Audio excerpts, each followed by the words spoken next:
Hi, Aqua Roomers. It's Christmas Eve, and I thought you might like to hear a story.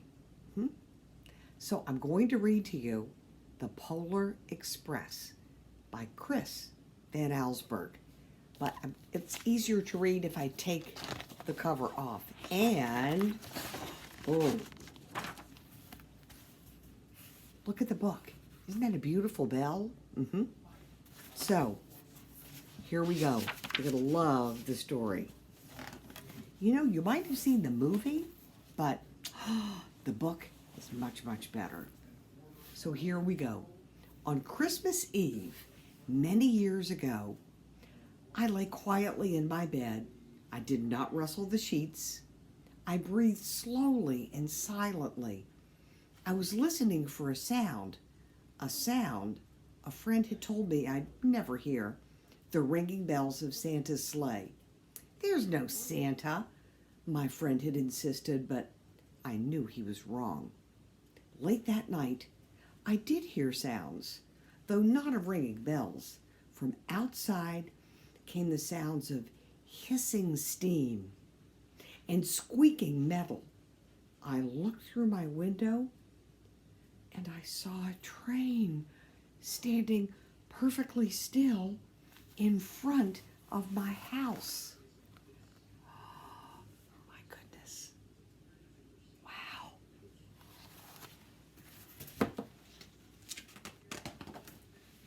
It was wrapped in an apron of steam. Snowflakes fell lightly around it. A conductor stood at the open door of one of the cars. He took a large pocket watch from his vest, then looked up at my window. I put on my slippers and my robe.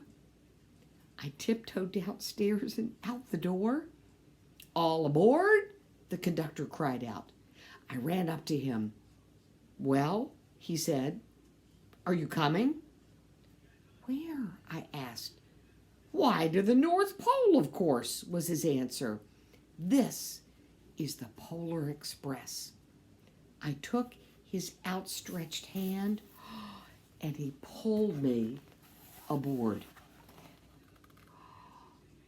Wow. Would you get on the train?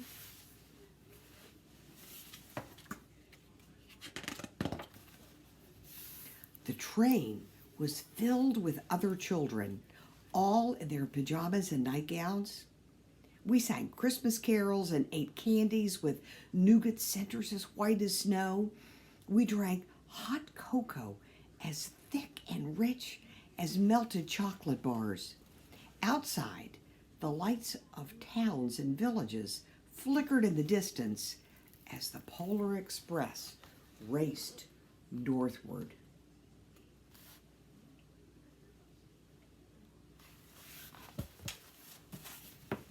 Being on a train in your pajamas, I think that would be fun. Oh, wow.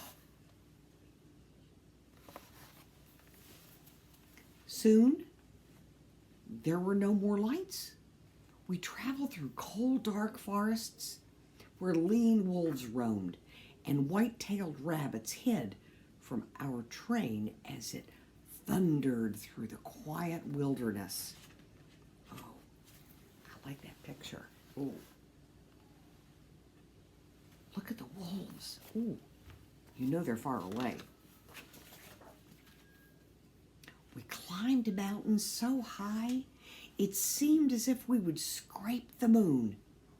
But the Polar Express never slowed down. Faster and faster we ran along, rolling over peaks and through valleys like a car on a roller coaster.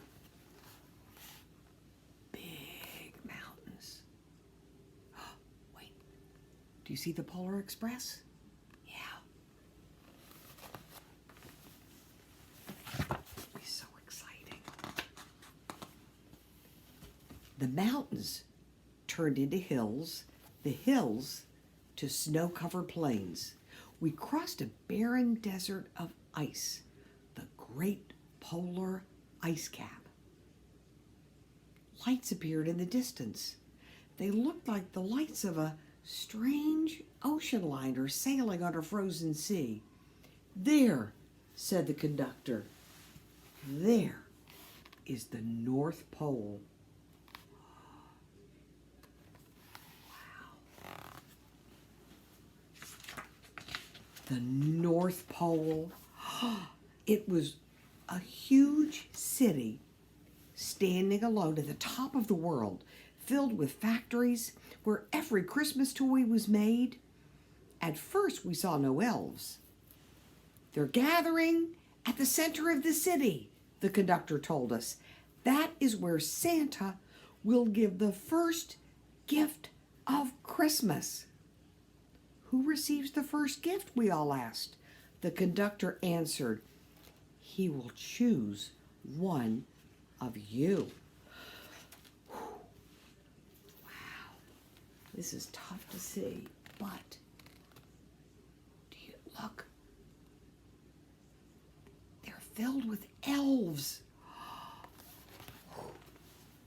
Look, shouted one of the children, the elves.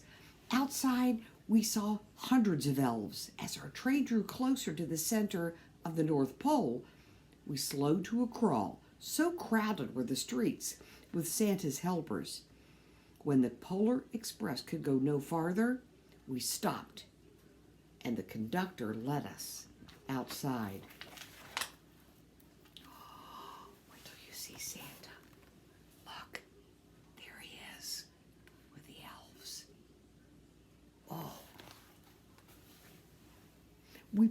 We pressed through the center of the edge of a large open circle. In front of us stood Santa's sleigh. The reindeer were excited. They pranced and they paced, ringing the silver bells that hung from their harnesses. It was a magical sound, like nothing I'd ever heard. Across the circle, the elves moved apart and Santa Claus appeared. The elves cheered wildly. He marched over to us and, pointing to me, said, let's have this fellow here. He jumped into the sleigh. The conductor handed me up. I sat on Santa's knee and he asked, now, what would you like for Christmas? What does he want for Christmas? Wow. I knew I could have any gift that I could imagine, but the thing I wanted most for Christmas was not inside Santa's giant bag. What I wanted more than anything was one of the silver bells from Santa's sleigh. When I asked, Santa smiled. Then he gave me a hug and told an elf to cut a bell from the reindeer harness. The elf tossed it up to Santa. He stood, holding the bell high, and he called out, the first gift of Christmas.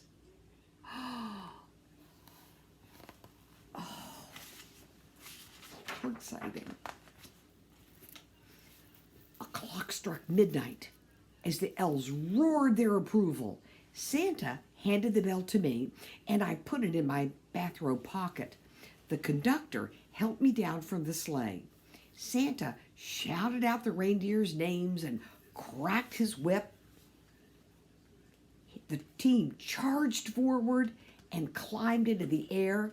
Santa circled once above and then disappeared into the cold, dark polar sky.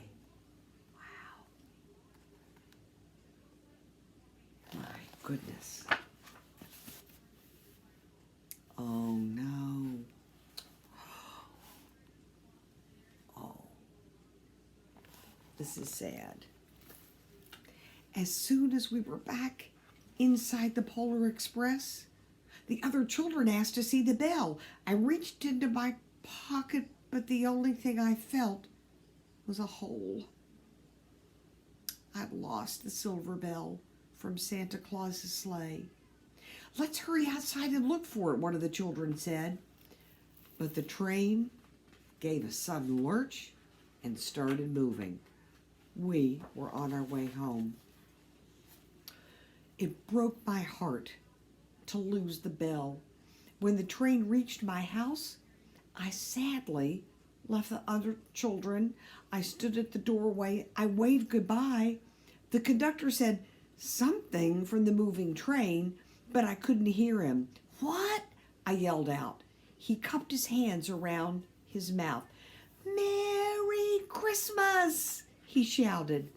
The Polar Express let out a loud blast from its whistle and sped away. So there he is. And you can see the Polar Express. My goodness. That would be very sad, but he had a great adventure. On Christmas morning, my little sister Sarah and I opened our presents. When it looked as if everything had been unwrapped, Sarah found one last small box behind the tree. It had my name on it. Inside was the silver bell. There was a note. "Found this on the seat of my sleigh. Fix that hole in your pocket. Signed, Mr. C." I shook the bell. It made the most beautiful sound my sister and I had ever heard. But my mother said, "Oh, that's too bad." "Yes," said my father, "it's broken." When I'd shaken the bell, my parents had not heard a sound. Yeah, I have to show you the picture. There's the tree. And there he is with his sister Sarah. Yep.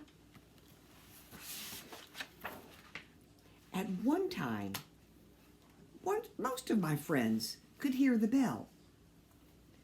But as years passed, it fell silent for all of them. Even Sarah found one Christmas that she could no longer hear its sweet sound. Though I've grown old, the bell still rings for me, as it does for all who truly believe. And there's the bell. I believe. I believe in the spirit and the good feeling and giving and friends and everything that the holiday brings. Merry Christmas, Aqua Roomers.